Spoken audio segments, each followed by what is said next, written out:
Adja foo nekk waaw gaawal balaay gan yi ñëw yegg see ko ñëw waaw d'accord d'accord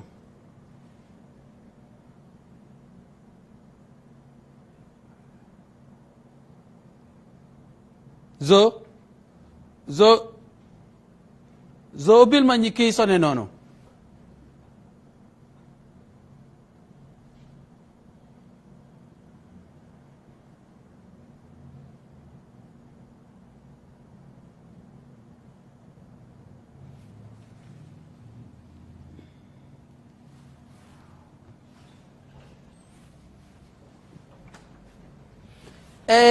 waay kii de suma grand la suma xarit la. na nga def. merci beaucoup nam naa la. ça va ça va mbaa yaa ngi ci jàmm na ngay tey. ça va ça va excel excel excel. ça va bien. ça va ça va. ayca prenez place. D'accord. toogal nii. mais grand naka mu. mais sant alhamdulilah. mais mbaa yaa ngi ci jàmm. ça va alhamdulilah. alhamdulilah. Uh-huh. tey. ñu ngi nii rek naka liggéey bi. ça va ça se mais passe gëj bien naa laa gis. maa ngi fi rek. naka carte gi. ñu ngi daw rek xam nga rek. grand nag da ngaa baax ci man bu leer na ma ne cadeau nga may indil. non lii lan la. indi naa la cadeau. aha cadeau boo xamante ni wax dëgg yàlla dama koy bokk non seulement ak médias yi. aha mais dama koy bokk ak toute la population sénégalaise avant ma koy déjee nag. parce que non kon grand cadeau bi war naa rey non kon génne ma cadeau bi ma xool. kon cadeau bi war naa rey. d'accord incha allah génne ma cadeau bi ma xool. allez. waaw lii de clé de sol la. lii de waaw, moom moom. musique la moom ah. waaw lii moom defe naa. ñu bind ci 4e édition Raaya Music Award ah grand lii moom sérité la. waaw lii moom. lii ma uy ma fii laa naan ko dégg ba ñu pare waxtaan. jeex na lii moom il faut ma teg ko fi grand ba ñu pare waxtaan. jeex na alhamdulilah kon. lii am na solo grand ah. waaw lii moom il faut que ñu wax ci. waaw non kii kay doolee sant yàlla rek. waaw ndax parce que xam nga. comme ni ñuy wax rek naan liggéey ba ñu nangu sa liggéey. je crois que dafa fekk nga bay sa waar bayin bu rafet. dëgg la. et ñun nag yàgg nañ ci biir. culture. def nañ fi lu ne.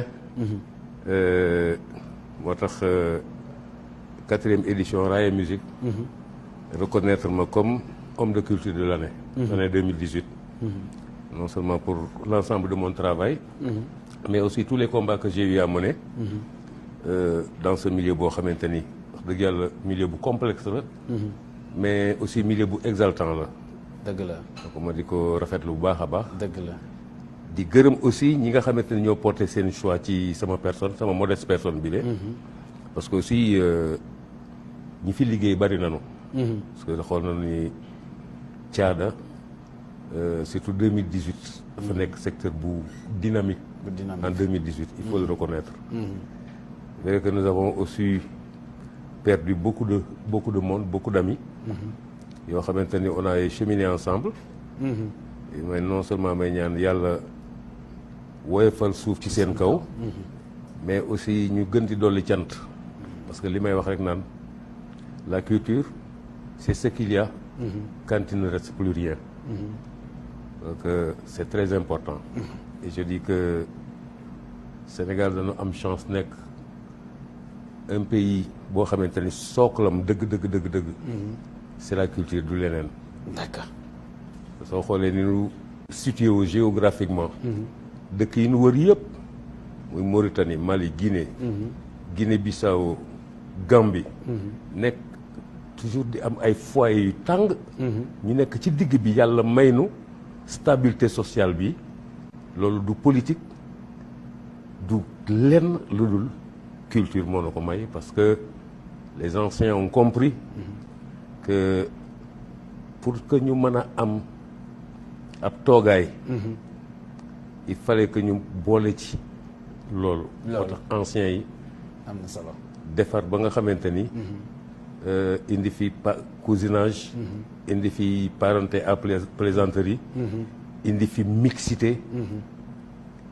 même sur le plan religieux.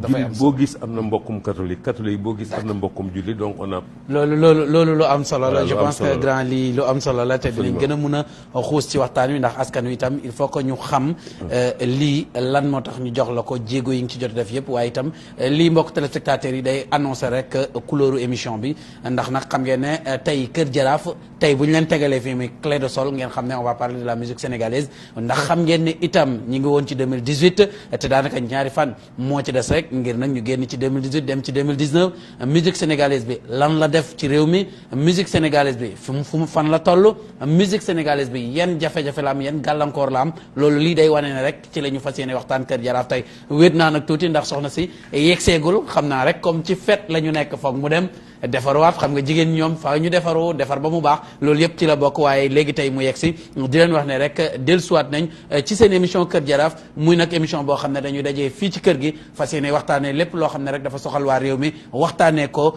pencoo ko su ko defee mu nekk loo xam ne itam dafay jëmale réew mi kanam kon nag grand loolu dafa nekk loo xam ne lu am solo la alors gisee fi may njëkk a ñëw ak yow dinaa dellusiwaat ci trophée bi moom mooy gis nañ ne 2018 doon na at moo xam ne at mu am ay xew-xew la ci wàllu musique sénégalaise tey jii lan mooy li nga xamante ni moom moo la gën a marqué ci 2018 bi ci loo xam ne dafa soxal la musique sénégalaise.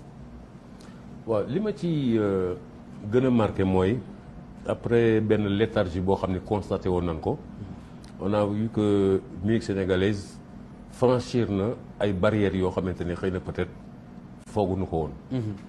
Il y a eu beaucoup d'artistes qui ont été distingués partout dans le monde. muy. baal ma allo waaw dama am ni ay gan rek may ma tuuti après dinaa la rappelé waat incha allah ok waaw gisee. waaw donc mu nekk at moo xamante ni. suñu xoolee artistes yi def nañu ay tournées yoo xamante ni ce n'est pas pour dem di satisfaire simplement nostalgie wu Sénégalais yi nekk à l'étranger. mais dem nañu cueillir ji beneen public. ku ci mel ni Wally Seck. on a vu les innombrables tournées yi mu def. un peu partout. ku mel ni Pape Diouf. on l'a vu accéder ci benn salle boo xamante ni aux États-Unis bariwul déjà ay africains yu fa jaar. ba ñu def ko fa citoyen d'honneur d'une ville. def Canada tour bi def Italie Espagne un peu partout. nag terminé ko nag. par Bercy. Bercy boo xam ni wax dëgg yàlla nangu nan ni challenge la woon mais finalement satisfaction la parce que c'était une première. ok donc il y a eu aussi Viviane. jot na ay trophées yu bari. bari na ay artistes yoo xam ne daal wax dëgg yàlla. am na ci voilà. c'est vrai que nag du lépp la ñuy satisfaire. mais suñu xoolee itam sur le plan de la production. gis nañ ni ren ça a été beaucoup plus dynamique que les années dernières.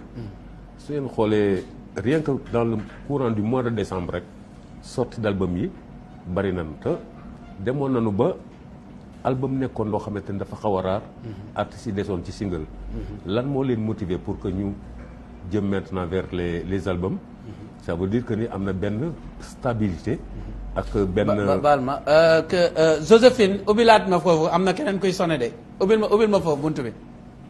voilà donc am na daal.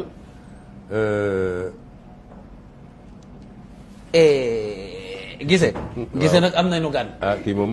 am nañu gan. kii moom sama doom la moom. kii moom dañuy jóg am nañu gan. mais Adja namu naa la. mbaa yaa ngi ci jàmm. ça va très bien. maa ngi nii rek. naka nga def. yaa ngoog. namu naa la. toogal maa la raw. non kii moom non bàyyi ma wiiri moom.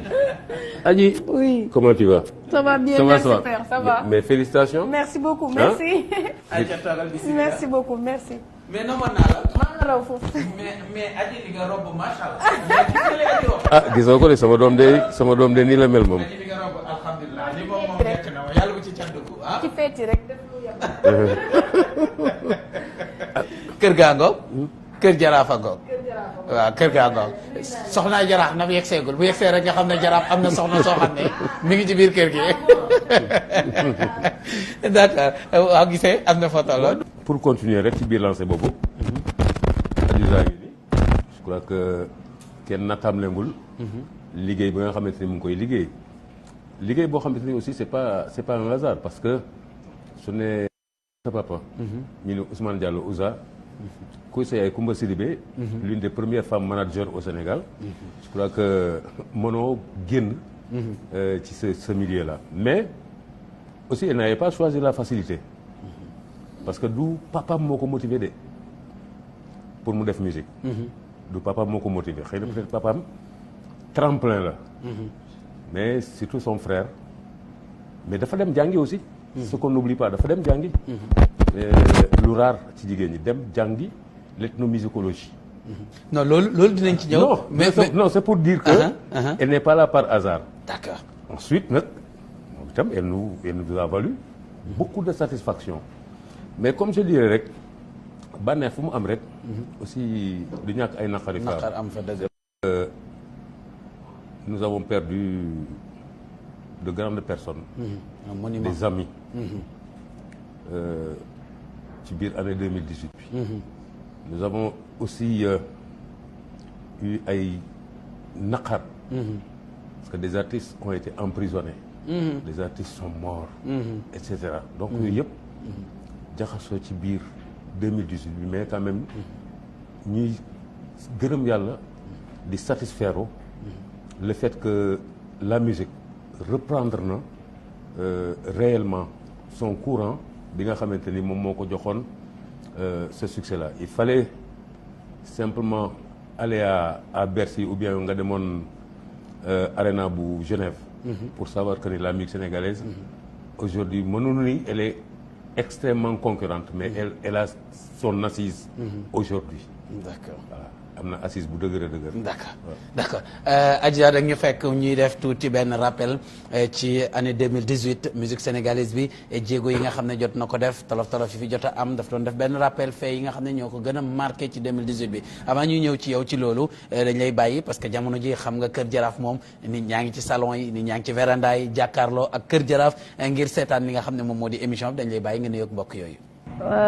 di rafetlu trop invitation bi tey di nuyu sama papa ji Guissé Pène koo xam ne père de la musique sénégalaise la ci la bokk c'est un homme de culture en plus donc lépp lu mu la wax ci culture rek da ko xam donc di nuyu fans yi ñuy seetaan yëpp fépp fu ñu mën a nekk ci àdduna bi maa ngi leen di nuyu di leen sargal di nuyu sama fans yi nekk Atlanta je vous salue di nuyu waa New York di nuyu fans yi nekk fii Sénégal aussi bàyyiwuma kenn maa ngi nuyu ñëpp di sant ñëpp. alors donc dañ lay laaj rek li ma laaj Guissé Pène laa lay laajaat fait yi nga xam ne ñoo la gën a marqué ci année 2018 surtout nag ci musique sénégalaise bi. waaw comme ni ko papa Guissé waxee année la boo xam ne on a perdu beaucoup d'artistes donc di def rek lu dul jaale ñooñu noonu ñu perte ñëpp di wax ne tamit am na ay faits marquants des jeunes artistes ont osé aussi.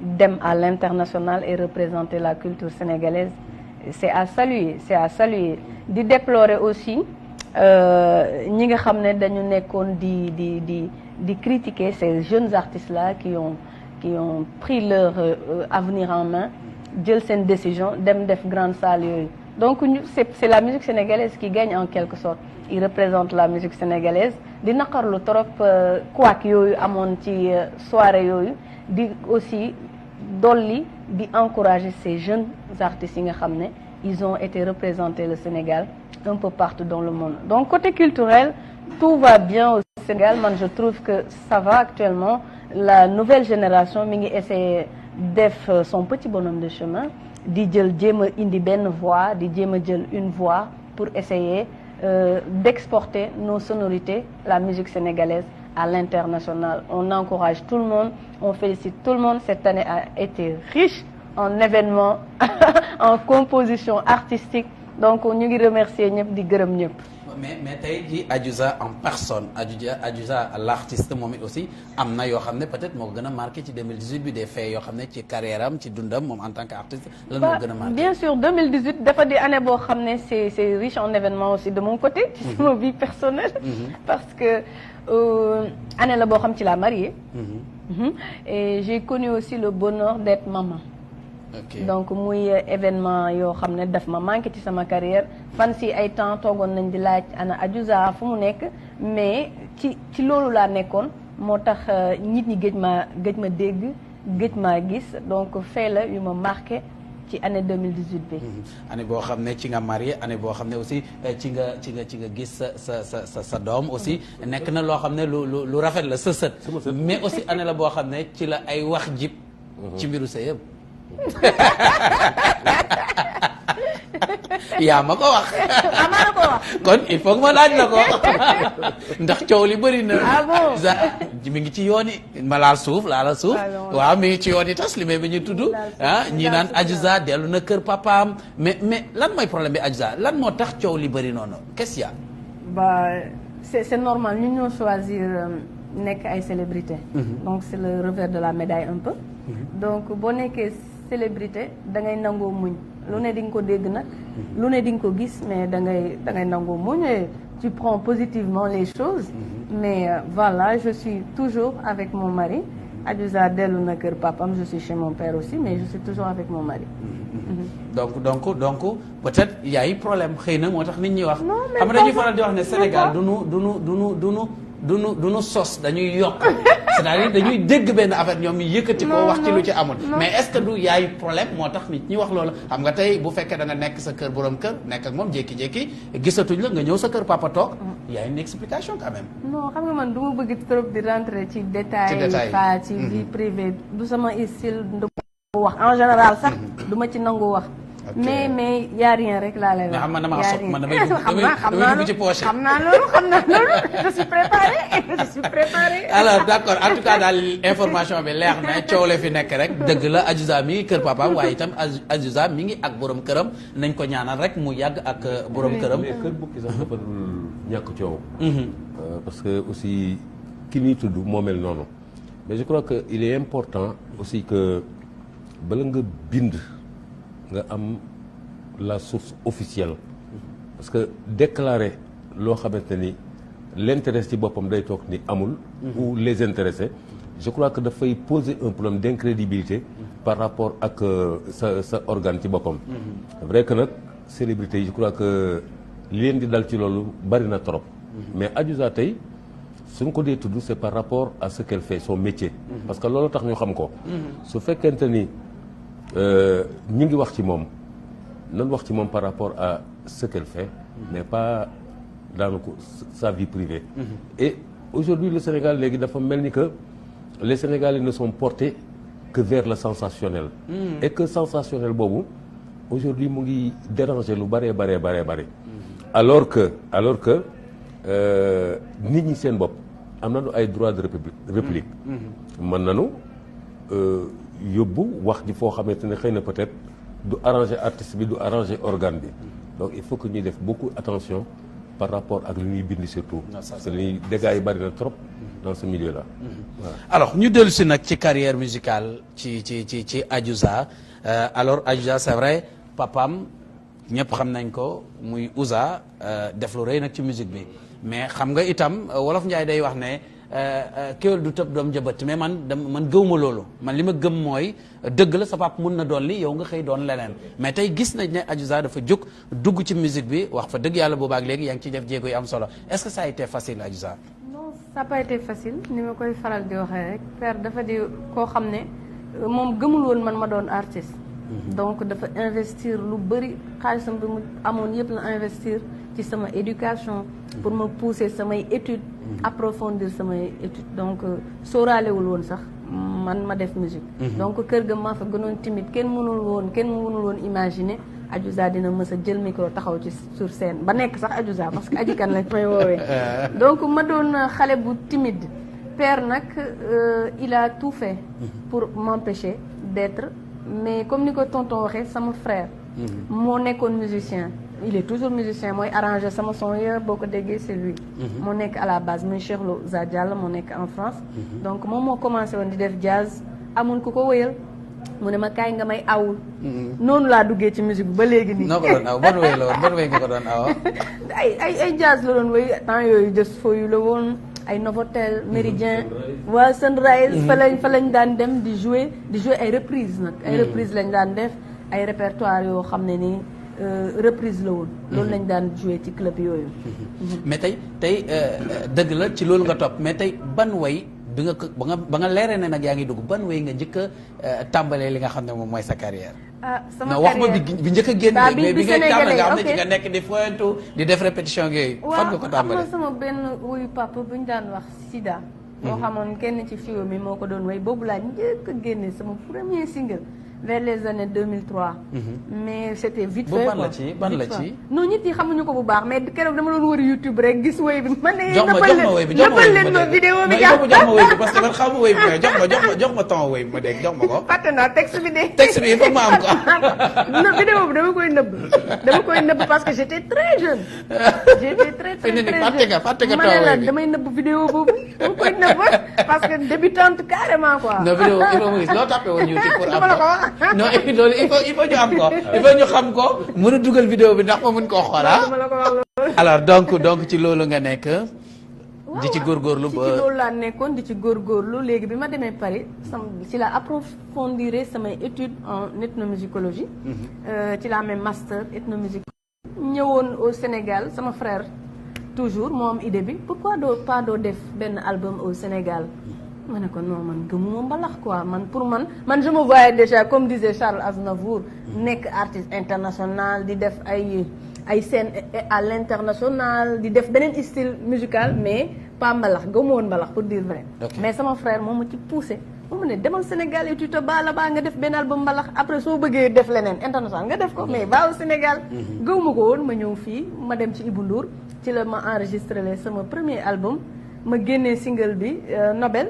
bàyyi ko fi demaat continuer samay études après quelques mois après nit yi commencé ma woo allo daw sil sa single mi ngi toj Sénégal noonu laa duggee ci musique ah.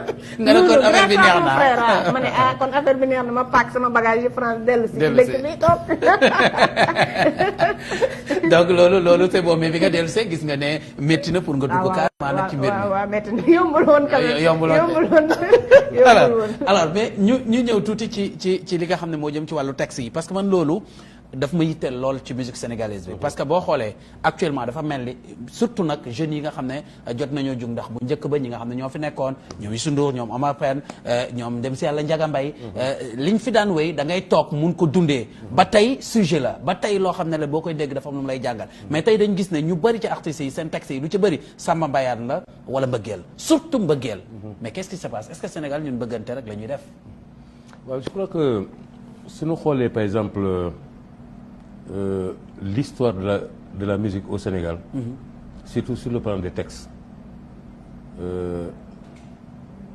nit ñi dañ daan wax ak nit yi c'est-à-dire xam nga ñun duñu pays boo xamante ne dana am une tradition écrite tradition orale la ñuy wax donc lépp tout se transmet par message et que way mu ngi jógee ci yi nu gën a ràññee ci mbirum ñaax parce que c'était géwél yi ak seen i géer maanaam buur yi su ñuy dem xare wala suñ seen toogaay dafa am foo xamante ni fan lay jam pour que nga bañ a mel neneen na dul ni nga war a mel donc le texte c'est mooy sunu société li sëñ Moussa Ka bind li Alaaji Malick bind li ñeneen bind yépp ci texte dafay wax ak nit donc ñun mënu lu dul génne ay textes yoo xamante ni day wax ak nit ñi ils sont xoolee nga def culture publique sénégalaise les textes forts ont toujours primé ci li nga xamante ne moom dafa mel ni des paroliers comme Thione Seck ay Pape Cheikh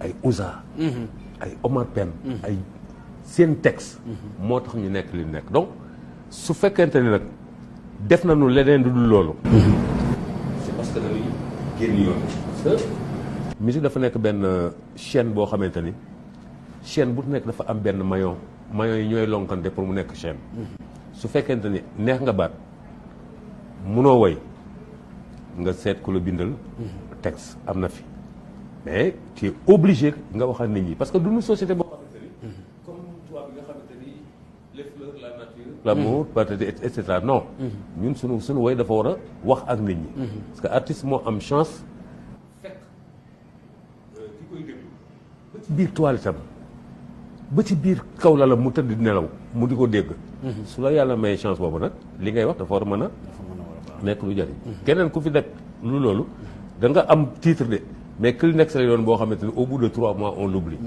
mais ay textes comme Soññi ay textes comme yi Thione Seck di bind et cetera li Ndiaga Mbaye doon wax li diw doon wax mën na gën a jusqu'à présent soo ko dégloo dafay actuel. d'accord Adji. pour revenir ci texte. donc man damay faral di wax ne à chaque fois ci sama vision. musique dafa ouvert dafa large. donc branche bu nekk boo xalaat rek am na ci musique boo demee mondialement da ngay gis ñoo xam ne dañu jug rek ne man musique li ma sentir def ci musique li ma sentir wax ci musique man naay woy rek ñi di fecc boo partout dans le monde am na ñoo xam ne dañuy viser quoi objectif la ci musique am na ñoo xam ne dañu naan man naay musique rek mu dem ci club yi nit ñi fecc am ñeneen ñoo xam ne dañu naan man naa musique pour yee nit ñi ñoo xam dañuy yeete am na ñeneen ñoo xam ne dañ naan man naa musique rek naa woy amul rek laay woy c'est mondial au fait c'est mondial donc c'est diversifié ku nekk ak branche bi nga sentir boo seetloo au Sénégal tamit branche yooyu yëpp ñu ngi fi artiste bu nekk rek am na lu mu représenté ak lu mu bëgg représenté donc am na ñoo buñ nee comédie musicale par exemple comédie musicale mën nga ci wax des thèmes yoo xam ne ci ay foo nga koy teg ci ay faux mise en scène nga wax li nga bëgg a wax chanter l'amour boo demee ci comédie musicale wala wax les mots de la société ci comédie musicale donc branche yi dañu bëri ñu jógee comédie musicale ñu dem musique à texte boo demee ci la culture française français yi comme ni ko père waxee dañuy attacher importance ci texte boo demee ci anglais yi ils sont moins attachés nañu moins d'importance ci texte que français yi par exemple anglais yi boo demee nga traduire les textes seen chansons d'amour yi et tout c'est vraiment simple c'est vraiment simple et terre à terre mais ku nekk rek sa concept bi nga am ci musique man nag loolu dama koy nangul képp kuy artiste parce que ku nekk rek li nga sentir ngay def boo xalaatee ne yow da nga bëgg musique que pour nit ñi di fecc rek que pour le rythme allez vas-y boo xalaatee ne yow da nga bëgg musique pour yeete vas-y boo xalaatee ne da nga bëgg musique pour woy que l'amour aussi vas-y mais ku nekk rek am na branche donc du ma ànd trop ak père bu ne dañu war a yeete par la force musique par la force c'est des messages c'est-à-dire la chanson dafa war a am benn message boo xamante ni oui c'est vrai da koy comporter message pas uniquement que forcément lii nga war a def non parce que comme tu l'as dit même dans la comédie musicale da ngay traiter loo xamante ni pour ouverture et c'est très relax en plus absolument mais am na ay thèmes yoo xamante ni thème d'ambiance la mais du ñëpp koy déglu. waaw loolu dëgg la c'est ça aussi mais man gisee man ci Adiouza nee na ànd ak yow mais man ànduma ak moom. parce que tey Adiouza man dama leen jàppee ay porteurs de voix. dama leen jàppee ñoo xamante ni mun ngeen defar lu bari ci société bi. donc bu fekkee ne da ngeen a jël benn style ne par exemple man mbëggee rek laay wéy kii ne non par exemple man damay wéy rek nit ñi di fecc. mais est-ce que deeti na am sens. pour bu boobaa ñun est-ce que duñu sax jël toog ca bitim réew rek di déglu seen wéy yooyu ñu koy fecc parce que ñun bu ñu leen di déglu peut-être li ngeen ñu yee la tey bu ma la jox benn exemple tey sa waajuru góor Ouza wéy na mbëggeel mais mbëggeel bi mu wéy leçon de morale bi ci génn nit ñi sax dama yaakaar ne gisuñ ko parce que 18 heures am la pourtant mbëggeel la mais xoolal leçon de morale bi ci génn diggante ñaari waay dencante ñaar ñu jàppante xool nga la mu ca wax te pourtant mbëggeel la mais leçon de morale la kon man duma la may yow mënuma la baalal loolu man pour man dama jàpp ne Adiouza tey bu wéyee mun na wéy mbëggeel mais dama fa soxla leçon de morale bu am solo Adiouza texam dama ci soxla lu am solo parce que mënuma la baal loolu ba boo seetloo may texte damay def effort di balaa may def texte di traiter bien le thème di def samay rimes des fois je fais appel à des auteurs pour ñu ñëw bind su ma gisee ne sama xam-xam rek doyuma ci damay woo ay auteurs yi nga xam ne dañu xarañ ci wàll boobu pour ñu ñëw jàppale ma ci texte bi par exemple mariage maa ngi ciy joxe bu mujj génn ni maa ngi ciy joxe conseil jigéen ñi na ngeen suturaal seen jëkkër na nga muñal say goro donc c'est des phrases yoo xam ne on conseille aussi chanson d'amour la mais ñu ngi conseiller waale aussi boobu j'aime bien parce que dégg naa ko la nouvelle génération ñu ngi leen di conscientiser pour ñu sauter le pas dugg ci sëy taaru jigéen sëy la quand même donc mën nga chanson d'amour te mu am benn message bu muy wax mën nga wéy tamit benn style mu am message comme ni ma koy waxee rek man dama libéral je suis trop libéral bu nit ñëwee picc sax bu sabee sax damay dégg ci musique dama ciy dégg donc pour man musique du juste parole parce que style musique yoo xam ne on n'a même pas de texte quoi. C'est juste de la musique. Tu écoutes juste de la musique et là c'est carrément musical. Donc j'ai tellement côtoyé style musicaux yoo xam ne là tu peux da ngay déglu musique sans parole yenn yi da ngay déglu que le texte pas de musique ay picc yu sap donc en ethnomusicologie da ngay découvrir façon musique bu nekk. Donc man musique duma ko définir rek que musique texte d'abord et musique. Musique c'est la musique d'abord. Léegi nag texte bu ci rajouté c'est bien. C'est parce que ñun on est des êtres humains et on parle quand même. Donc texte dafa am lu am sens ci musique. Forcément mais quand même la musique instrumentale ça s'écoute aussi mondialement. dañ daan gis bu yàgg gisee des artistes yoo xam ne ils sont vraiment engagés. Des artistes yoo xam ne tey dañuy gis réew mi nu muy doxee ñu osé wax. ñu osé wéy osé wax ak waa réew mi mais tey dafa mel ni loolu dañ koy bëgg a ñàkk dafa mel ni artistes yi peut-être ñi ngi sóor. tey bu ma génnee benn morceau wax loo xam ne neexul njiit réew mi xëy na sama affaire du baax wala bu ma jëlee benn morceau génnee ko jëmale ko ci jeunes yi peut-être sama affaire du baax est-ce que nekkul aussi loolu doon na li gën a freiner musique sénégalaise bi. Non man je pense que il faut que ñu xool un peu l'aspect réel de la chose xam nga Sénégal dañu nekk peuple boo xamante ni képp kuy way contre le gouvernement les gens ils applaudissent dañ lay bëgg duñ la wax dara mais képp kuy way pour le gouvernement alors dañ lay décrier c'est-à-dire ça pose problème ça pose problème parce que nit ku nekk aussi xëy na peut-être li nga gis ba tax ngay xarab keneen gis na ko ba tax mu am ci voilà donc il faut que ñu bàyyi cette liberté là et ñàkk bàyyi liberté boobu dafay ragalloo ñi nga xamante ni dañuy wax engagé donc soo xoolee cet engagement là léegi yaa ngi koy retrouver dans les cultures urbaines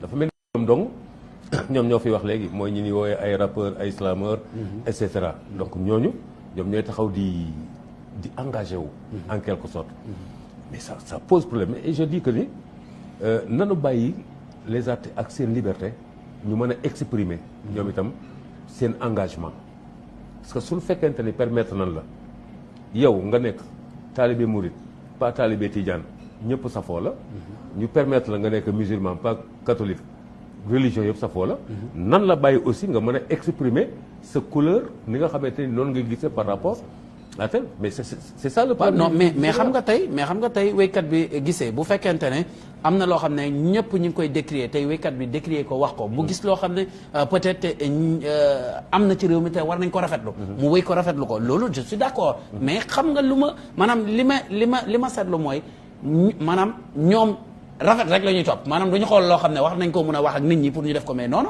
nekk nit ki di ko tagg rek est-ce que jotul aussi tamit nit ki bu fekkee def na loo xam ne tegul yoon nga wéy loolu parce que tey jii nag bu fekkee da ngay wéy pour man da nga war a rafetlu waaye aussi da nga war a ñaawlu pour man y'en a qui décrit voilà am na ba tey ñoo xamante ni ñu ngi décrier am na ñi nga xam ne ñooy ñi décrier taar yi parce que kenn mënul ni tout marche on ne peut pas le dire c'est pas possible artistes yi aussi seen position du leen permettre ñu wax naan tout marche donc dañu dafa nekk ñaari front mais am na ñoo xamante ni chaque fois ñu ngi décrier le coût de la vie ñu ngi décrier les promesses non tenues ñu ngi décrier les problèmes internes qu'ils ont les artistes ñu ngi décrier ñoom itam seen i conditions et cetera ça c'est dans tout les artistes continuent de chanter mais nag xëy na peut-être les médias aussi ils ont leur responsabilité dans cela essayer maintenant d'équilibrer ces diffusions mais su fekkente ni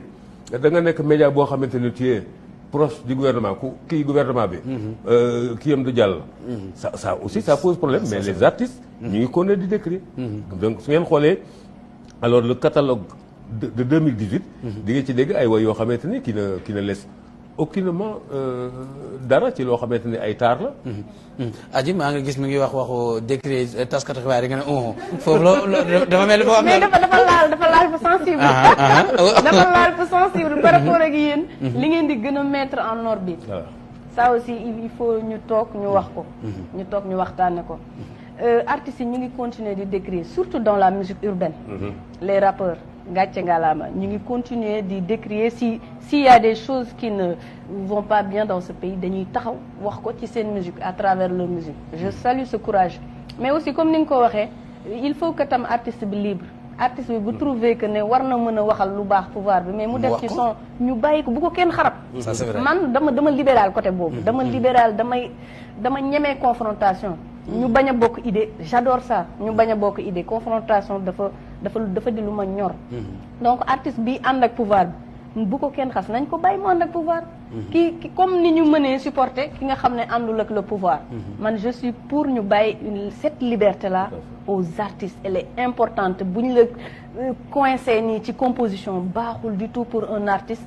parce que comme ni nga ko waxee da ngay bëgg a composer décrier nga ne su ma décrier gouvernement bi dina ma coince fii su ma àndee gouvernement bi opposition bi dinañ ma xarab ci internet bi donc l'artiste il est là dootul bëgg a jouer rôle bi mu war a jouer parce que am na artistes yoo xam ne loolu rek mooy seen rôle c'est leur style def révolution et décrier donc nañ leen bàyyil cette liberté là l'artiste doit être libre dans sa composition. mais est-ce que nekkul aussi nit ñi aussi dañuy ragal l'artiste bi nga xam ne dafa engagé wu c'est-à-dire nga engagé wu ci wàllu politique.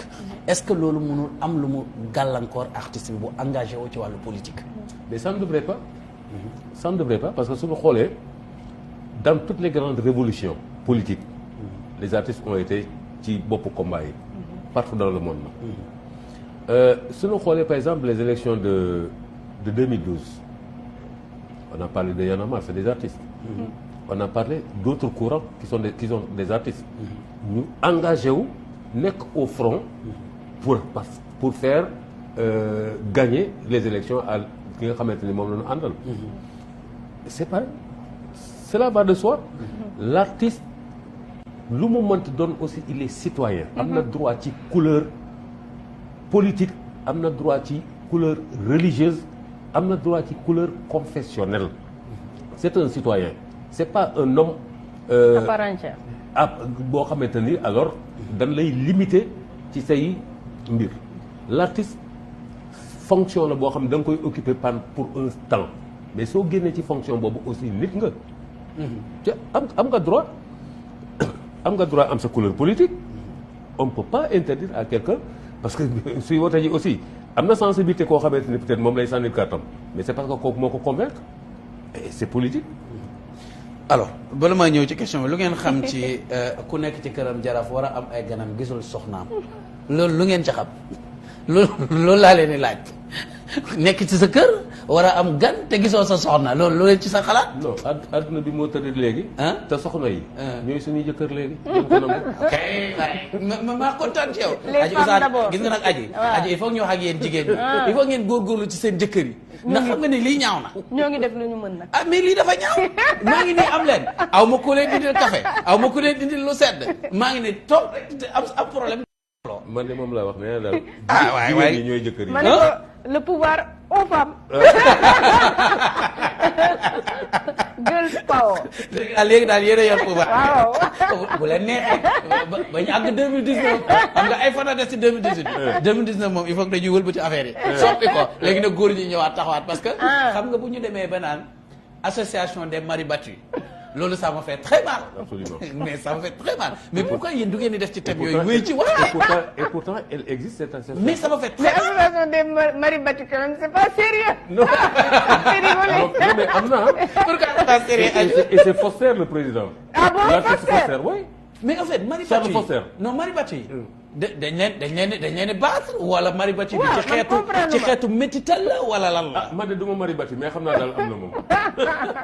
oui ma Aïssa yéen nag ci loolu ngeen war a wéy waa jigéen ñi bàyyi góor ñu ñuy def. ñu góor ñu ñuy baax. waaw loolu dëgg la ah loolu dëgg la loolu rafetul loolu nag dëgg quand même la ah jigéen muñ association des rek maribati ah. jigéen muñ rek laa ci xam ma. tey am na beneen association bu génn yow laay laaj dama tey laaj lu ci sa xalaat ndax ànd nga ci ndax jigéen ñi association des dee la lan jigéen ñi ñoo teg benn association pour ñaax seeni borom kër yi ñu takk ay ñaareel.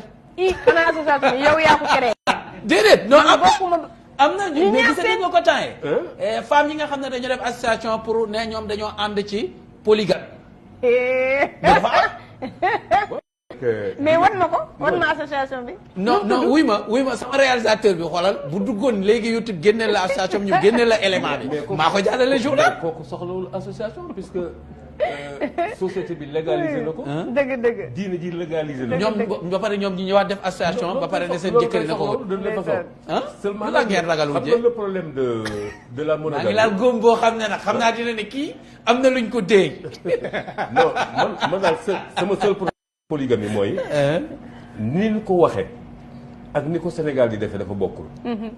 Sénégal moom defe naa bëgg na trop ay ñaari jabar ak ñetti jabar dañ ko dafa nekk seen xol. seen xol waaw. mais nag est-ce que li ñu ci wax lépp pour nga mën a am ñaari jabar. di nga ko matale. c'est ça aussi. waaw c'est une très bonne question. loolu yi dëgg parce que yamale bi dëkkal bi dundal bi et cetera ak conditions yi la war a mën a permettre pour nga mën a jël beneen ñaareel. wala ñetteel. man sénégalais yi daal xam naa ni dañuy takk daal parce que dañu. doy na waar daal. voilà mais daal gisuma ñi fi remplir conditions yi bariwul moom. bëriwul daal Bëriwul daal. ma dama ko laaj benn question tontoogu ba nee naa ko lu tax yéen jigéen ñi ngeen ragal wujje lu tax loolu. da nga bëgg ma tontu ci question boobu. yow laa bëgg nga mais man aw ma ci expérience.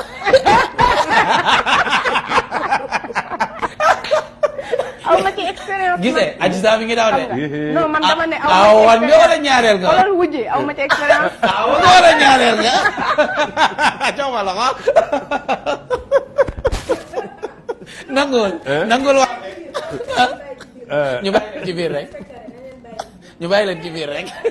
d'accord léegi li may laaj mooy di nga naan café. waaw. aji di nga naan café. yow tee ngay naan. ci aji de moom day ñëw jus nag bu sedd. ah boobu da ngay naan. ah comme madame neew fi kay ma jéem a def mais dafa am loo xam ne madame kat dafa yegg seegul boobu ba léegi mi est-ce que du moom mooy dugg nii est-ce que du madame mooy ñëw. oh mais madame yi nga may def madame ñëwal nii madame ñëwal nii. parce que bàyyi ma teg bagage yi rek. non dama namoon madame ñëwal nii waaye dama la namoon waaye ah non madame ni nga ma def nag tey jii nag. man xëy naa toll ay dégg xas yi moo tax ma ne xaaral ma dem ci cuisine directement. kon jeex na. maaleykum salaam. ça va ça va. ba Adji. ça va bien. bien merci ñu ngi si jàmm. bien.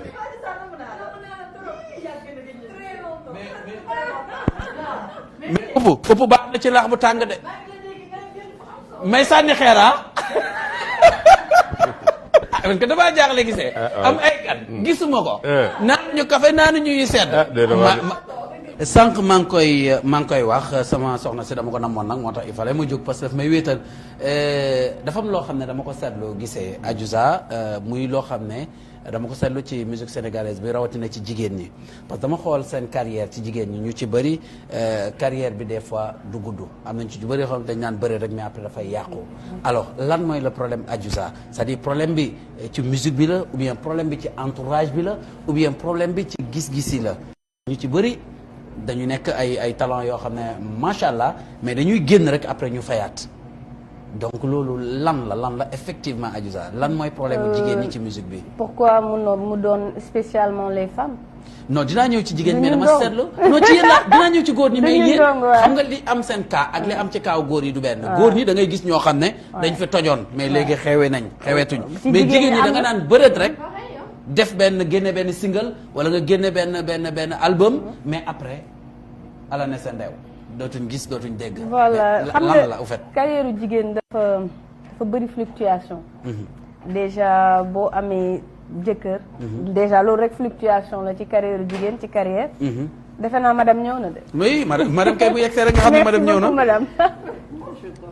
yaa ñëw ci jigéen ñi facteurs yi nga xam ne moom mooy tax waaw ak musique staff dafa am importance ci musique mooy ñi lay entouré ak ñi lay conseiller donc c'est pas une chose facile pour une artiste ak un artiste aussi nga commencer musique nga téye artiste bu ko réussir def rek man je pense que il y a du mérite quand même il y a du mérite nga partir de rien et tu arrives à construire une image tu arrives à construire un nom nga fexe ba sa tur sénégalais yi xam ko ràññee ko donc loolu yombul. artiste bu ko def rek am na mérite ñun jigéen ñi nag dañuy faral di am ay obstacle yoo xam ne day nekk ci liggéey te nekkul ci artiste rek ci art ci liggéey yépp la. les animatrices les journalistes l'actrice jàngalekat bi am na à un moment donné la femme est obligée de prendre une pause forcée. dans sa carrière. Donc ça arrive à toutes les femmes donc loolu day da lay comme par exemple dans mon cas da ngay gëj a nekk ak en contact et en communion ak sa fans quand même. am na pour coming back bi retour bi quand même du ma nee yomb na. yombul parce que on va se battre, tu dois redoubler d'efforts encore pour nekkaat pour jàppaat le fil. parce que c'est pas du tout facile absence boobu li ñu naan la nature a horreur du vide. absence boobu bu amee rek ci carrière jigéen handicap la mais nag pour ñëwaat bi nag moo gën a méttiwaat sax moo tax artiste bu réussir rek à tenir sa carrière jàpp fil bi kooku c'est à saluer parce que c'est pas simple gis nañ fi ñu ñëwoon def benn hit benn album on les entend plus aussi bien que ci góor ñi que ci jigéen ñi donc c'est à saluer les artistes qui ont réussi à imposer leur nom bokk ci cercle des artistes sénégalais yi nga xam ne dañ leen di tudd dañ leen di wax aussi à l'international. donc voilà mu wax loo xamante ni lu am solo la ma koy dëggal bu baax a baax a baax mais aussi est-ce que Adiouza ci biir amul jigéen ñi beneen xeetu pression boo xamante ne dañ koy subir ndaxte tey jii ni nga nekk jigéen même étant marié wala même célibataire nga bëgg a percer ci milieu bi coûte que coûte sachant que gën a bëri góor ñi ñoom ñoo nekk ci kaw lu ci bëri ñoom ñooy décider les producteurs les managers et tout ñu ci ëpp ay góor lañu donc pression boobu chantage bi nga xamante ne jigéen ñi ñu ngi koy jot tey jii nii par exemple ku ci mel ni yow bañkat nga am na loo xamante ne dara jaralu la ko doo ko def donc tey est-ce que du la jaral sa nga ne non je préfère toog stopper sama carrière fii nii wala bañ yenn yi moo gën voilà mais accepter yenn yi pour juste relancer sama carrière pour benn période. Bah, tu sais lépp loo gis ci àdduna rek il y a un problème d'éducation. L'éducation est posée. Donc question d'éducation là en quelque sorte. Donc bu dara fëq say bët noonu la ko olof yi waxee. bu dara fëq say bët bu la dara jaral aussi yenn yi man ci sama vision bu gàtt je me suis battue toute seule. ñu bëri dañu foog ne sama papa daf ma xalal mais je me suis battue toute seule bi may ñëw ci musique sénégalaise dama ñaqal sama bopp produire sama bopp donc bëriwu ma woon ay soutien xam nga boo nekkee novice ci milieu yombul donc duñ la ubbil porte yëpp donc il fallait nga xeex te battre xeex ba construire ce nom là qui existe actuellement pression bi ngay wax ci milieu bi nag c'est vrai que am na quand même existe na quand tu es une jeune femme belle chanteuse ñu teg la ci orbite di la wane à la télé et tout forcément il y a des hommes qui vont rôder autour di la proposer ay su ma la jëlee dama la yóbbu fii laa la yóbbu tel léegi nag yow bu dee yow da nga nooy bopp nga topp ñooñu dinañ la yóbbu foo xam ne yaakaar ne mën nañ la yóbbu fenn fii te yow liggéeyoo xooloo li ngay def lan la concentre focusoo ci sa liggéey franchement da ngay nax sa bopp parce que gëw ma ne tricherie dina marché ci liggéey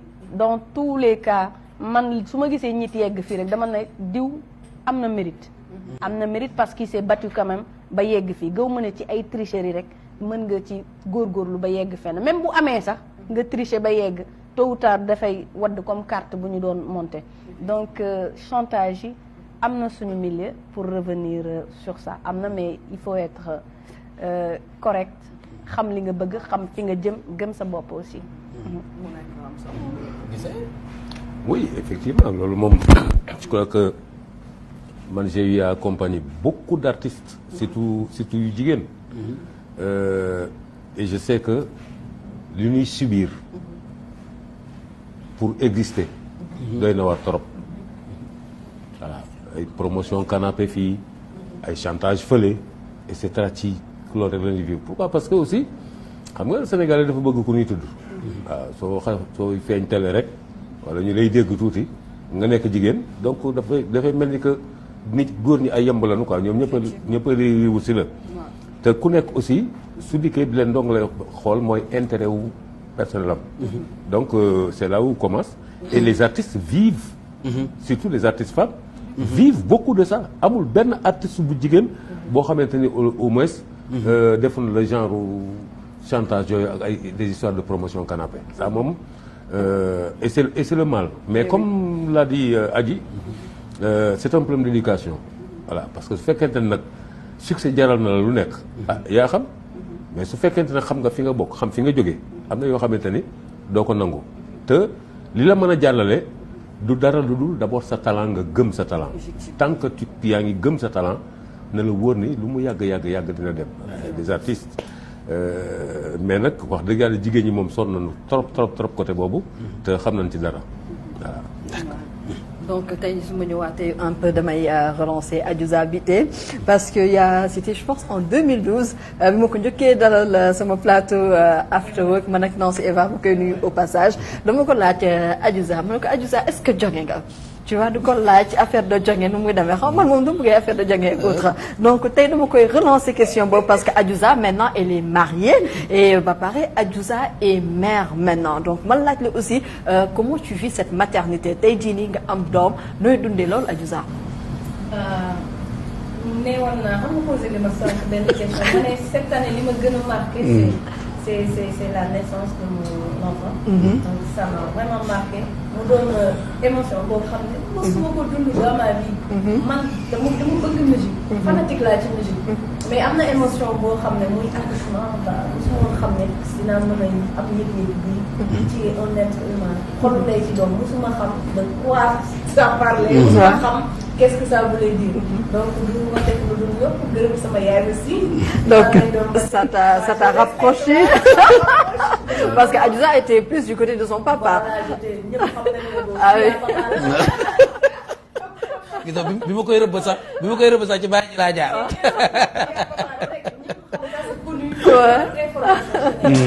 donc moo tax ça m'a rapproché de ma maman. te tamit xam naa li yaay di def ci doom. xoolu ndey ci doom fu mu toll ci xoolu ndey donc expérience beneen la dinaa ci bind chanson forcément. parce que c'est une expérience unique dans la vie boo xam ne tu le partages avec ton enfant. Ça m'a marqué cette année.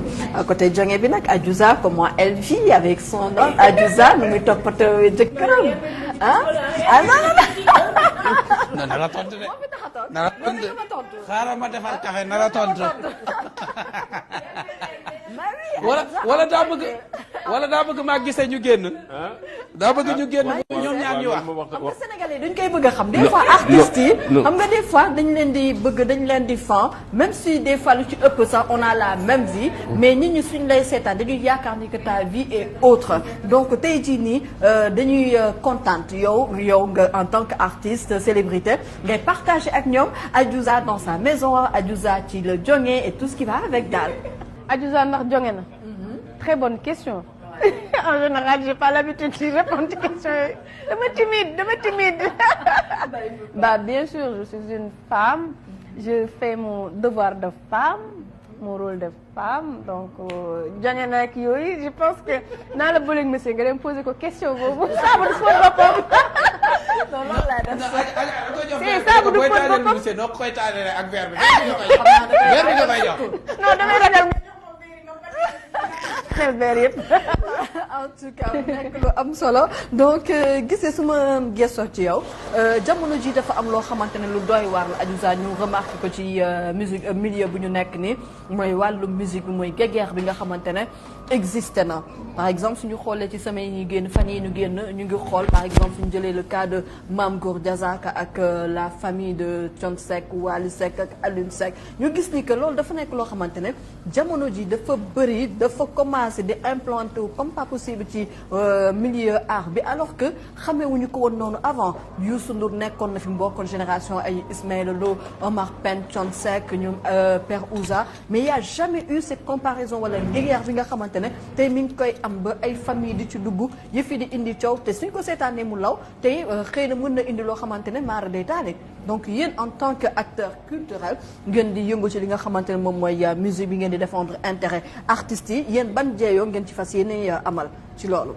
waaw c'est que il faudrait que ñu xam ban Mame Goor ak ban Thione Seck ñoom ñoo am problème est-ce que ce sont les musiciens ou bien est-ce que ce sont les citoyens et dans quel cadre la seen problème am. c'est vrai mais xam nga loolu. ça mais quand même.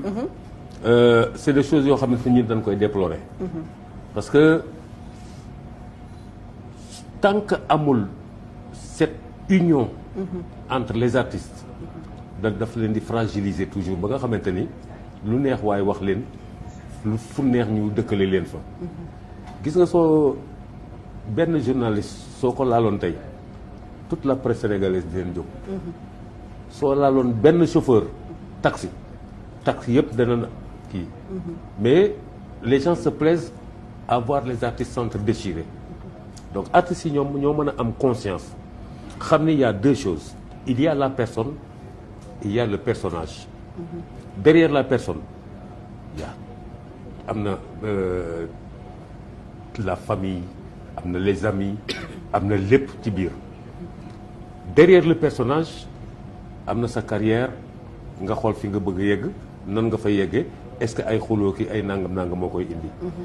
du loo xamante ni ñun rafetlu nañ ko c'est pas bien et que lu mu ci mënti doon Mame Goor su fekkente ni wax na Thione Seck dara muy loo xamante ni peut-être c'est dérangeant ci sunu culture ñun mënoon na koo doxale leen parce que Thione Seck magam la te si les artistes aujourd'hui xëy na peut-être c'est dévancier dañu xàll yoon wi defar ko ba mu rafet pour mu mën cee dugg duggewuñu ci ay polémique doo gis.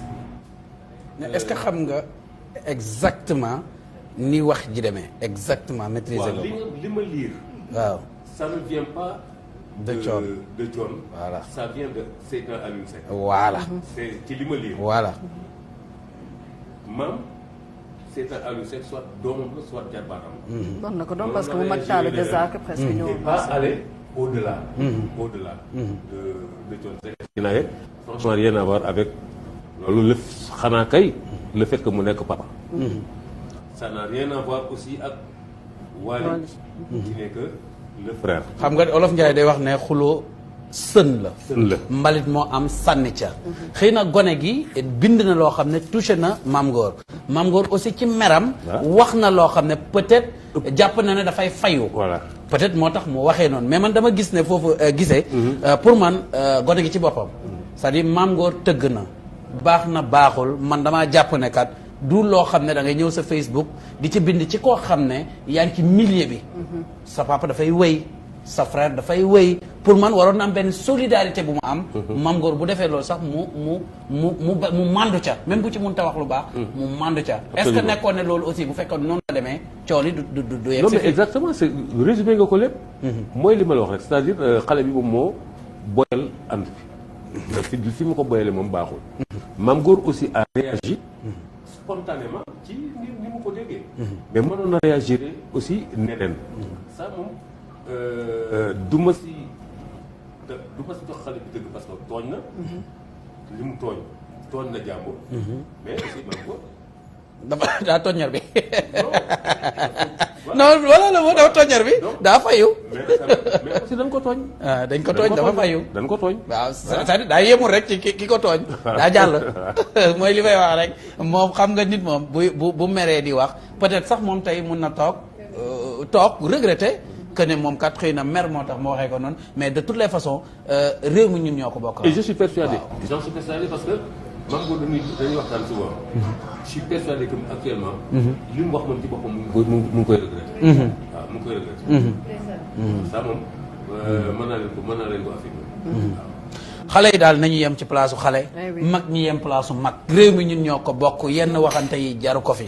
man noonu loolu laa jàpp parce que réew mi ñoo ko bokk. tey Thione kilifa la ci Mame Goor Mame Goor kilifa la ci Seydina Aliou kon yaakaar naa ne wax ji waroon na mun a bañ a yegg ci lii lépp. beneen ni aussi gone gi na xool xam nu muy doxalee rek mu rafet.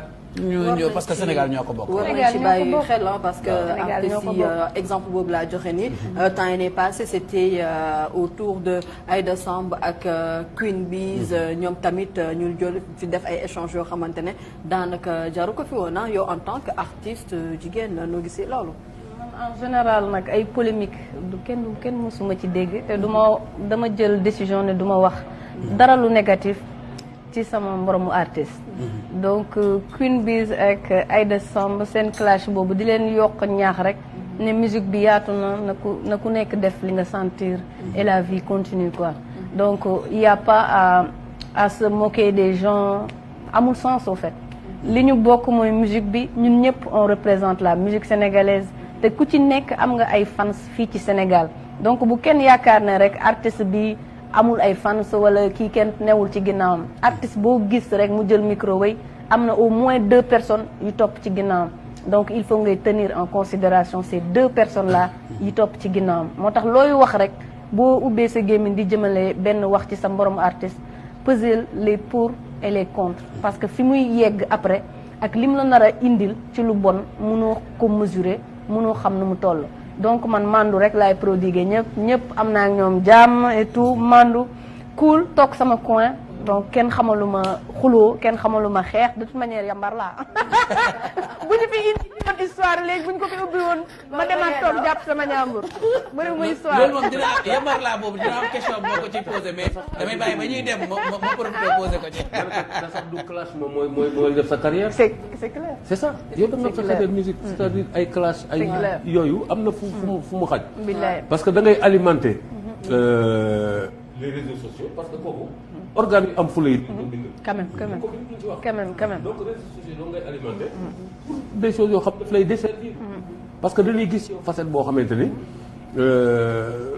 xamewul la ko woon nit ñi am benn déception ci yow ay xuloo ay détails ay ci sant ay détails la amul sens ay détails la amul sens ay détails la amul sens musique moo ñu tax xam nga dama bëgg Adja maa ngi la koy wax keroog c'est-à-dire dafa am benn këru liggéeyukaay benn société boo xam ne daf fi am bees mu soxal artistes yi moom moo fi jëlee BSDA nekk léegi SODAV muy société des droits d'auteur et voisinage mais gis nañ gisee que SODAV je pense que ça fait 2 ans ça fait 2 ans waaw mais gis nañ ne est-ce que lan la SODAV soppi loo xam ne BSDA mi ngi ko doon def SODAV soppi ko loo xam ne dafa avancé loo artiste parce que dafa mel ni ñu bari ci artistes boo leen laajee dañuy wax ne yëf yi daf ne tekk taxaw qu'est-ce qu'il y a parce que yow membre nga ci SODAV.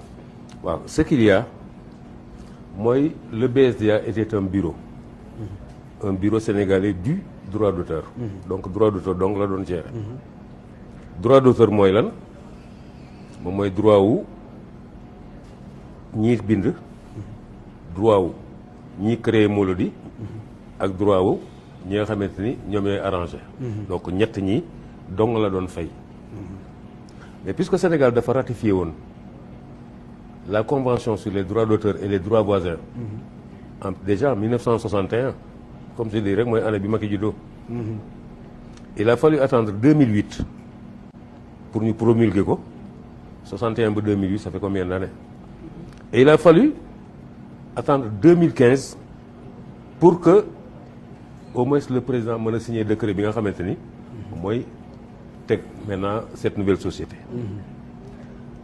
société boobu société la sénégalaise du droit d'auteur et des droits voisins parce que ci biir droit yi daf ci am ay droits yu bari yoo xamante ni BSDA jëlu ko woon en considération parce que auteur donc droit d'auteur donc la doon réglé mu am nag ces droits voisins mais ces droits voisins moom moo tax SODAV taxaw mais xam na ni société bu bees bu taxaw il faut que mu am processus boo xamante ni moo koy teg et que ci biir processus boobu c'est vrai qu'il y a un déficit de communication de la part de l'organe SODAV il y a un déficit de communication mais su fekkente ni nit ñi xam na ni société boo xam ne danaan jouer des droits d'auteur kese kii ñëw yeneen i droit yu bari war cee mën a bokk dafa am processus boo xamante ni moom lañ koy tegee processus bi mooy il faut que ñu am conseil d'administration bu bees parce que léegi SODAV artistes yi ñoom ñoo koy gérer yoonu état nekkatu ci il fallait que donc ñu dem assemblée def sunu conseil d' élire sunu conseil d'administration bàyyi leen ñoom ñu élire seen biir un bureau mais ci biir gi suñu élire bureau ba pare léegi am na nag maintenant ay commission yi ñu war a teg commission yi mu nekk ay commission yu bëree bëri commission rémunération équitable commission copie privée commission ceci nga xam te commission bu ci nekk dafa laaj collège boo xamante ni képp koo xamante ni tu es intéressé dans le droit d'auteur ba noppi nga nekk un acteur culturel nga nekk ci conseil d'administration forcément faaw nga nekk ci parce que intérêt yi ñoo bëri il y a les producteurs il y a les organisations consomméristes. Il y a les associations, il y a les musiciens, il y a les danseurs, il y a les et cetera. culture yëpp ku ci nekk. da nga foog nga dugg ci collège yi. mu nekk beneen processus boo xam ne il faut mettre en place les commissions. Après cela il y a la révision des contrats yi lié woon BSDA ak utilisateurs yi qu'ils soient radio télé ou autres diffuseurs. SODAV il faut que mu amaat yeneen i contrat su fekkente ni BSDA avant pour mu exister xëy na peut-être tant soit peu tegoon na fi ay contrats yoo xam ne yu ci bari sont basés sur des forfaits kii SODAV loi ko fi indi loi bi daf ni waxuñu waxi forfait naam mën nañ koo négocier mais lii loi bi wax mooy ñaari format képp nga mën a utiliser sa contrat pour nga mën a am droit utiliser ay œuvres soit 4,5% sur l'assiette des recettes publicitaires yi ngay am ou bien 6,5% ci sa budget global ñaar yooyu moom moo am donc ces contrats là defaraguñu ko commission copie privée bi nga xamante ni moom moo war a générer xaalis bu bari bi parce que moom mooy toppatoo mooy saytu lépp loo xamante ni mu ngi jëm ci duplication CD yeeg clé USB yeeg ordinateur yeeg et cetera yooyu xaalis boobu yëpp fi muy dugg. nga xamante ni avec la douane ndax sa douane a ngi ci commission bi ndax ñoom ñooy xool ñii lii dugg naka lay duggee commission boobu mu ngi soog a kii. donc mu nekk processus boo xamante ni. dafa gudd. pareegul. mais su paree danaa la jox benn exemple. su ma jëloon par exemple télé bu mel ni RTS qui a un budget par exemple de 3 milliards environ par an. soo jëlee 6,5% de 3 milliards déjà ça fera ay dans les 300 et quelques millions par an. au lieu des 25 millions yi muy fay nii. loolu du xaalis. copie privée li muy générer ci ay millions. dana bari. mais nag tax il faut que nit ñi xam ni ci processus la nekk. il y a beaucoup de choses à refaire benn télé jotul fi mu toll contrat bu bees par rapport à la SODAV. donc les éléments du BSDA ñoo fi nekk di continuer liggéey bi en attendant ñuy teg processus bi nànk-nànk.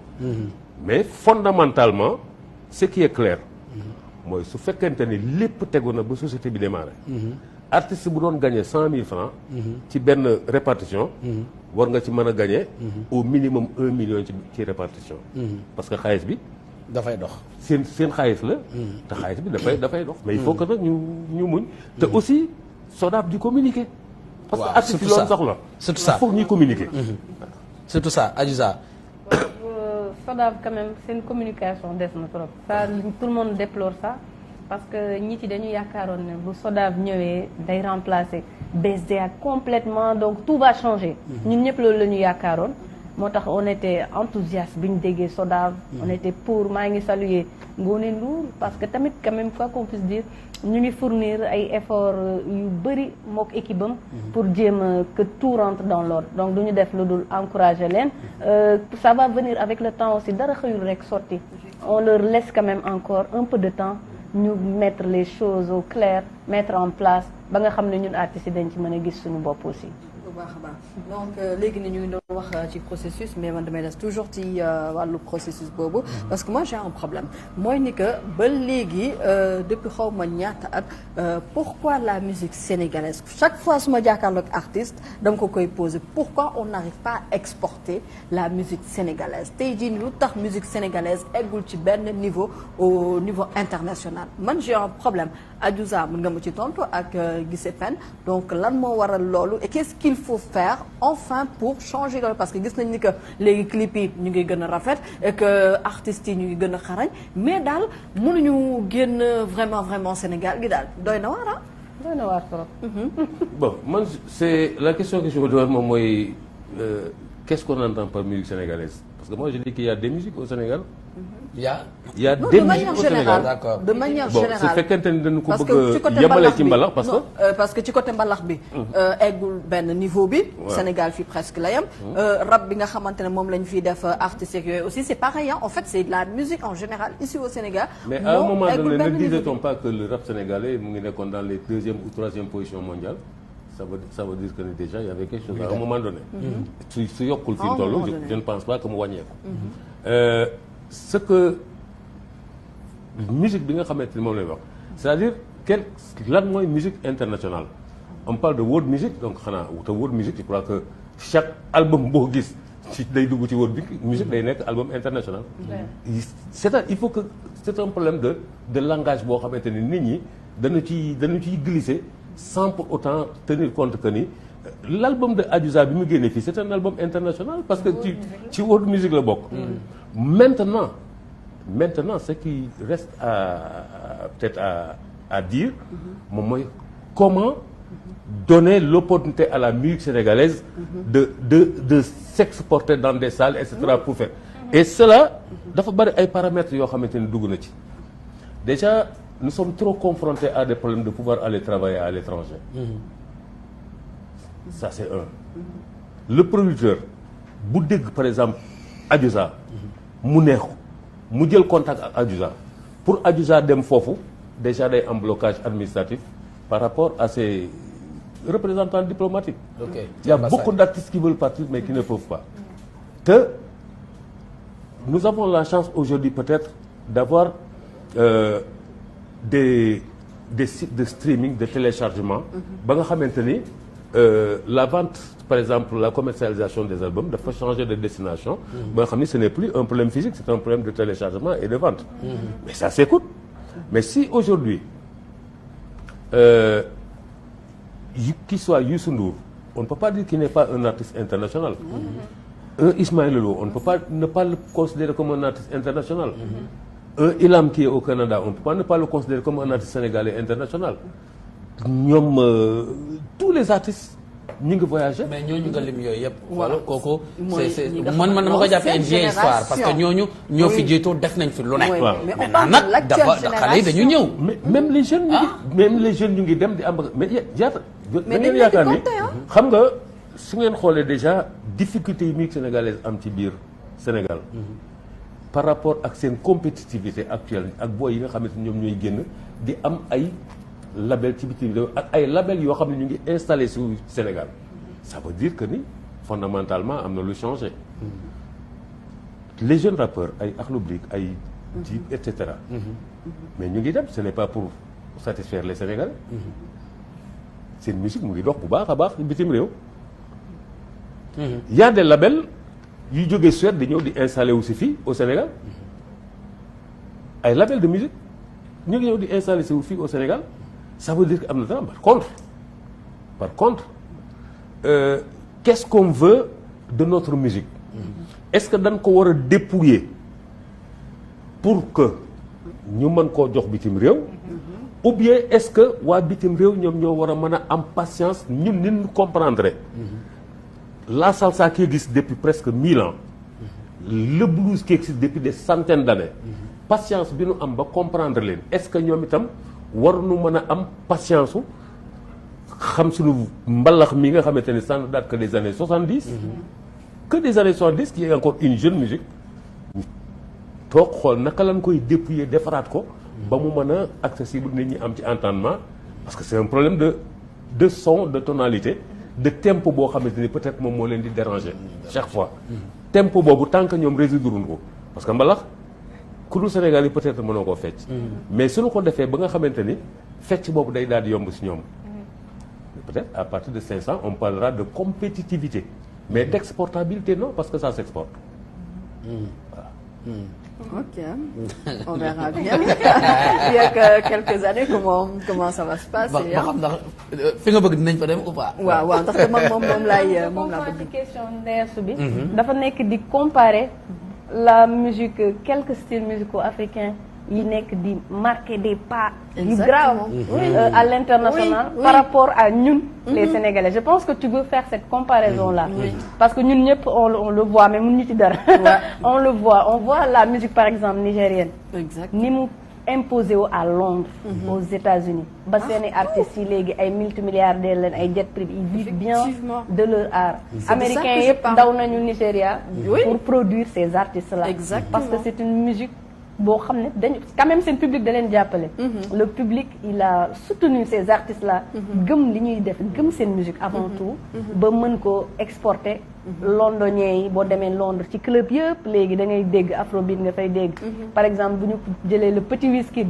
oui le petit qui est devenu grand. mais est-ce que nekkul aussi énorme l'énormissime Wizkid par exemple. keroog maa ngi gis feesal na ci kii yoom Instagram mi ngi feesal salle boo xam benn africain par exemple mosu ko feesal à Londres. franchement donc gars yi gëm nañu li ñuy seen musique fexe nañu ba yóbbu ko ci stade boo xam ñëpp dañ leen ci fekk si. ma rejoindre tonton Guissé Pène donc ñun ñoo war a liggéey ñun la nouvelle génération parce que Youssou Ndour def na lu mu war a def. Ismaël Lo pareil ñoom ñëpp.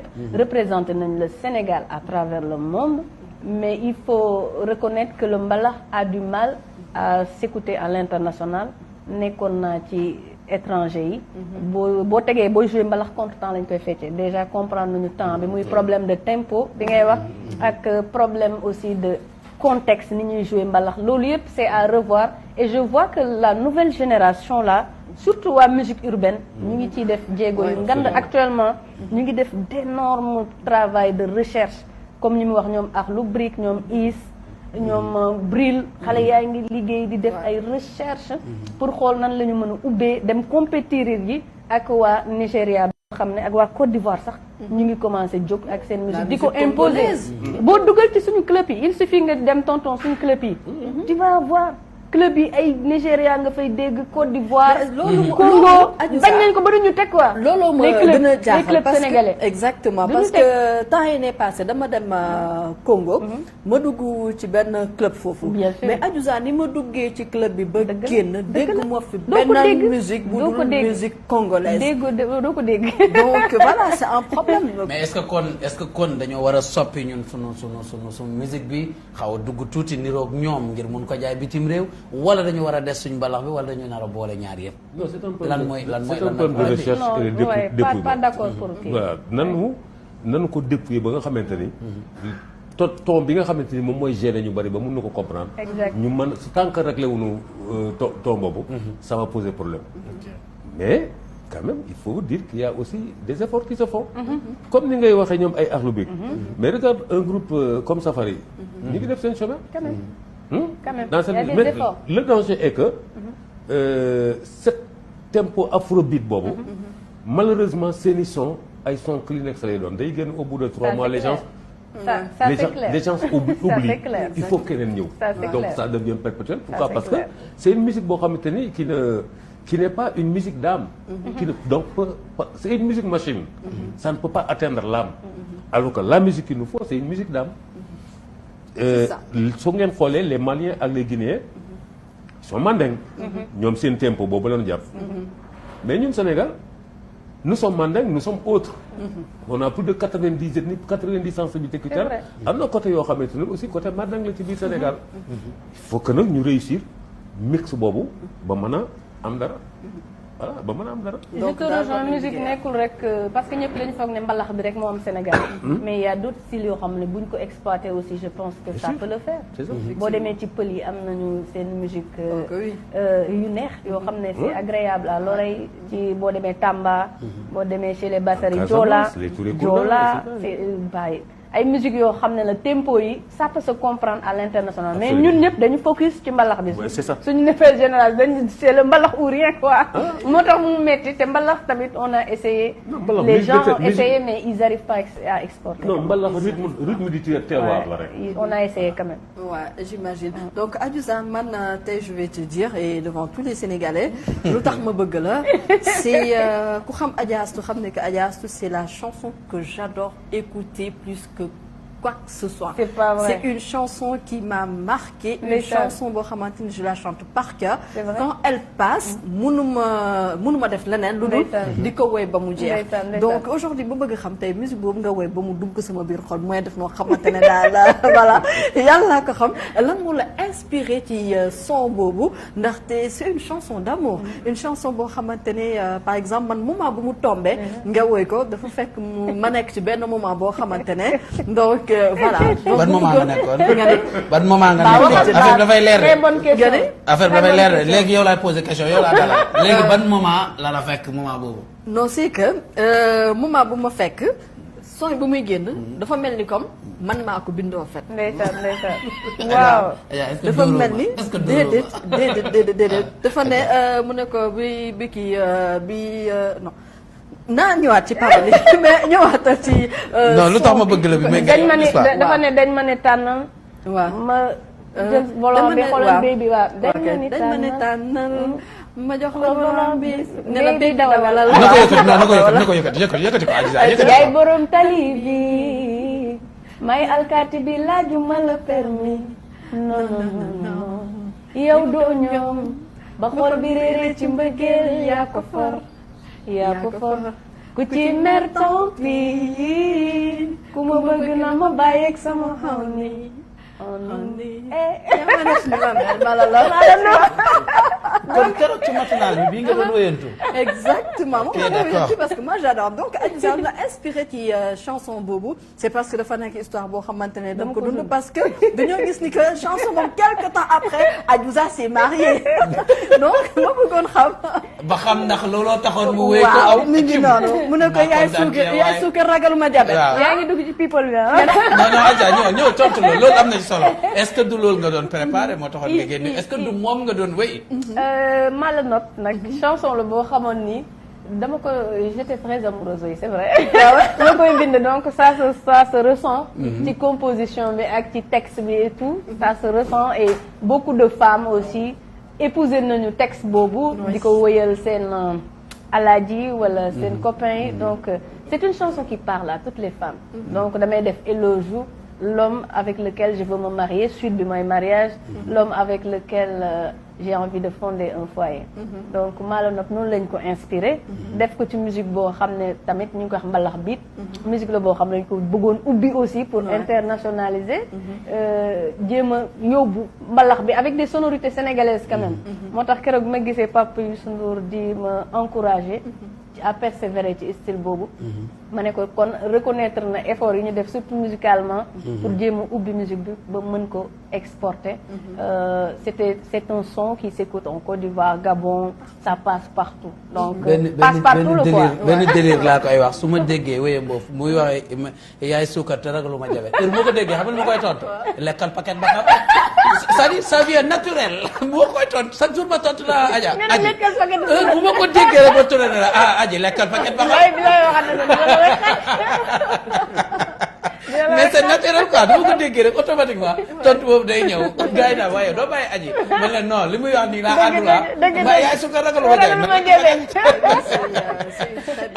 alors moom boobu mooy single bi wala temps yi dafa am single bu génn bees wala mooy mon doudou voilà mais aji wax ñu ci single boobu tuuti mon doudou ñëpp nee nañu suite logique gu Mala Nopp la parce que Mala Nopp dama fa def éloge l'homme avec lequel je veux être après mariage ma ne tey sama bés la dinañu muñal goro yi suturaal sa jëkkër donc ñu bëri dañu foog suite logique la tandis que mariage existe na composé naa ko avant Mala Nopp je l'ai composé en 2014 mais waaw 2014 mais yàlla def ne voilà mi ngi génn ci période bi nga xam ne marié naa ba pare ci laa ko doon doog a génne mais composition la bu qui date de longtemps quand même. D'accord donc Adiouza et les featuring Adiouza est-ce que yaa ngi def ay featuring moo di def ay featuring yu bëri.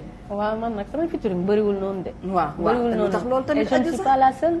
je ne suis pas la seule. mais je ne suis pas la seule bu dul def featuring Sénégal amuñu culture boobu. waaw mi ngi noonu xam nga le problème a nekk xam nga sànq ni maa ngi doon wax ci problème musique bi nga xamante ne te on n'arrive pas à l'exporter te suñu jëlee ci exemple nigérian yi suñu jëlee par exemple Marvin ñooñu da nga gis tout le temps dañuy def ay featuring par exemple soo xoolee Marvin par exemple di nga fekk Corée de Bello fekk ci Tiwa Savage fekk ci Don Jazzy ñooñu ñëpp ñu nar a bokk ci benn son donc ku nekk indi contribution donc nga yaakaar ni ko loolu tey jii ni artistes yi soo leen ko doon def est-ce que du leen doon gën a dooleel tey pour génne seen musique ça c'est clair forcément léegi lu tax doo leen ko def ci biir featuring ku ne day indi xam-xamam te ñun ñëpp on représente la musique sénégalaise ku ne rek am nga ci sa touche personnel, am nga originalité bu nekk ci yow. mooy sa style. effectivement mooy sa marque de fabrique. Ak donc voix bi. dañuy gën a ubbil rek mais amuñu culture boobu quand même il faut le non reconnaître. ça c'est vrai que culture boobu gis nga musique sénégalaise artistes yi. ñoo ngi mbëri ñoo yemoon bu njëkk. yaa ngi laal fi métti. attention yaa ngi laal fi nar a métti. gis nga bu njëkk. kenn du laal morom kenn du nuyu morom. Ouais, ouais. kenn du toogandoo. wala bu ñu jegante wóorul. ñoom dañuy xoowante. billaay wax mais na dëgg. heureusement que évolution yi ba nga xam ne aujourd'hui mën nañu toogandoo naan ataay waaye gis nga kaas sax laa wax. Kaas sax, dëgg la daawuñu ko non metti woon na. mais nag heureusement qu'il y a eu des efforts. beaucoup d'efforts ont été faits. ba nga xamante ni léegi nit ñi pour ñeme et cela dañ ciy gërëm certains milieux. yoo xamante ni dana dajale ay at ñi toog di waxtaan. nekk ay incubateurs yoo xam ni. day am producteur fii artiste fële et cetera ñuy waxtaanee ci biir musique bi. diggante rapproché wu. mu am ay clips yoo xamante ni beaucoup d'artistes dañ ciy participer même su fekkente ni wayu nit yi. waaw et cetera mais ça metti woon na de. dafa metti woon ñoo rawoon bëri na. mais yow kii lim la laaj ni tey boo doon ut koo defal featuring fii kan nga gën a sentir ci waykat yi muy góor muy jigéen kan tey boo doon featuring kan ngay bëgg a defal featuring tey. kan laa gën a sentir parce que artistes yëpp am nañ talent quand même Sénégal gis naa fi ñoom talent ñoo xam bëggoon naa def ak ñoom featuring quand même. ñu mel naan. mais amuñu culture boobu gars yi. ñun mais ñu ni mel ko nan fee waxee dañu ragalante de attention mi xoolal mu ngi fi ba tey. waaw mais nañu wax rek nañu wax ñan nga xam ne sentir nga leen bëggoon nga def ak ñoom featuring limal ma leen. mais ma kii la ak kii loolu laa bëgg nga wax ma. non xam nga nag dama ci am ay xarit bëgguma wax kii ñu la di ma clash man ñemewu ma clash ñemewu ma clash da nga ñëpp bëgg naa featuring nga ñëpp. en tout cas daal bëggoon trop. artiste boo xamante ni aujourd'hui aussi ñu ngi koy ñaanal. xaritam loon. yaa bi muy avant juste avant muy décédé. gis naa mu ñëw ba fekk si ko foofu muy Ablaye Mbaye. ndeysaan dëgg la waaye am dëgg la loolu Ablaye Mbaye dafa doon xam naa ni fitu mu Ablaye Mbaye ak Adiouza su amoon moom loolu moom beneen affaire. waaw mais yàlla comme yàlla tudd ko. ñu ñaan rek ngeen def beneen featuring boo xam ne yaag ñi fi nekk. dina nekk loo xam ne aussi da koy jëmale kanam. kii mi ngi may wax nii naan ma xam nga bi may jël lii nii moom fekk ko fi. lii de la lay laaj. mu ne ma waa mais coupe bi moom gise pen coupe bi moom lan la. ma ne ko nañ ko laaj gise. waaw comme ñoo fekk ko la fi. quatrième édition au Raaya Music Awards. waaw. Raaya bi de dama koy sant yàlla rek. parce que c'est l'organisation des Raaya Musique. muy des jeunes yoo xamante ne ñu ngi seen 4e édition. ñoo ma décerné le Raaya du homme de culture de l'année 2018. ceci nag sur l'ensemble de peut-être sama li may liggéey. pour l'ensemble des combats yoo xamante ni mëne nañ ko. donc ñu tànn ma ko muy nekk fierté nag. parce que je crois que nit kuy liggéey rek bëgg nga ku mën a reconnaître sa liggéey. ci côté bu baax. donc ma di ko sant yàlla rek. di gërëm ñëpp parce que li ma ci gën a neex bi may jox raaya homme de culture. sama frère mooy le raaya d'honneur muy Omar Pène. macha allah. Ngone Ndour am ci raaya. même jour. Papis Konaté am ci raaya. le journal Rappé. am ci raaya. donc bon léegi nag ak d'autres artistes yoo xamante ni. comme Pape Diouf qui a eu le raaya artiste de l'année. Aïda Samb meilleur clip. on a vu les révélations. Pagaye kii Bass Thioung ak kii Guissé Tendo et cetera donc il y a eu beaucoup de récompenses devant les autorités mu nekkoon nag vraiment ay moments de partage ak de communion ak d'émotion surtout parce que je crois que li naan rek lu baax rek baaxu ko gën donc il faut que nit ñi aussi parce que dafay ñaax nit ñi à ce qu'ils fassent beaucoup plus d'efforts parce que l'importance de ces distinctions mooy artiste bu ko gis tey déwén di nga def plus d'efforts pour au moins ñu mën la voilà. Adiouza nag ci décembre la ñu nekk baax a baax. te tey la samedi ci décembre. waaw Adiouza mënul dugg Kër Jara ba génte wéyalul waa Kër mais Jara. est-ce que xam nga tey mooy dernier numéro Kër Jara pour 2010. yéen a ko tëj. yéen a tëj kër jaraaf kon nag il faut nga wëyal ñu ba ñu xam ne yaa tëj kër jaraaf mu nekk loo xam ne lu neex la parce que doo jugee nii rek dem nag tamit te man damaa bëgg ku ma wëy ma maye damay baatare maa la wax loolu tey il faut que ma baatare te sax maa oui ngi ma leen gën di invité indil saag bi sama soirée le 4 janvier. Le 4 fële janvier. ca casino du Cap-Vert. soirée de loolu dama lancement bëgg nga mariage. taxaw jàkkaarloo nga kii ne wax ko soirée may wax ko kii wala kii. non oui wax ko kii wax ko kii jugal taxaw voilà mu ngoog voilà ne mu ngoog acca jàkkaarloo kii wax ko kii nga jàkkaarloo wax ko maa ngi jox rendez-vous sénégalais yi le 4 janvier fële ca casino du Cap-Vert ñu nar fa ngénte nag mariage bi. tonton gisee pen yaa nga fa sa ndawtal day ñëw.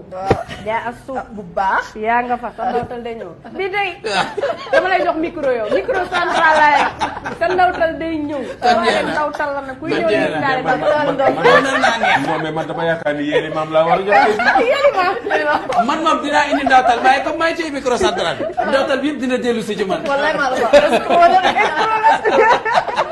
léegi lan nga ñuy bàyyi kat jaa ban ambiance nga ñuy wéyee kat jaa ñoo ngi fin d'année et tout maa ngi gërëm ñëpp di remercier ñëpp ñu suivre émission bi di nuyu sama fan si ñoom Marème Solar coucou ñoom Bis collection fàttewuma kenn donc di leen may rek une chanson d'amour comme ñëpp xam ne Adiouza elle est romantique une chanson d'amour. Adiouza elle est amoureuse oui romantique très romantique man la bëgg man la gis man rek du keneen defal ma lu ne wan ma lu ne yóbbu ma fu ne mësuma sori su ma amee naqar mu di ma yokk yaakaar daf may jege su ma tiisee mu di ma defal te xamul ne sama xol keneen na fu fees nan laa ko koy waxe defuma lu tax waxuma lu ko jar tasul tooñul te xamul ne sama xol keneen na fa fees na laa ko koy waxee defuma lu tax waxuma lu ko jar tasul tooñul. Bonne heureuse année à téléspectateurs. Bonne heureuse année. Bonne heureuse année et à 2019. beneen Kër Jaraaf donc voilà ñuy fóon ñëpp. 2019 nag bu nar a ànd ak ay FM ah bu baax a baax. ah non 2019 moom Kër Jaraaf day génn feneen. ak loolu nag ay leer na. programme yu bees tàq ci seen télévision 7TV maa la wax loolu. kon waaye ba 2019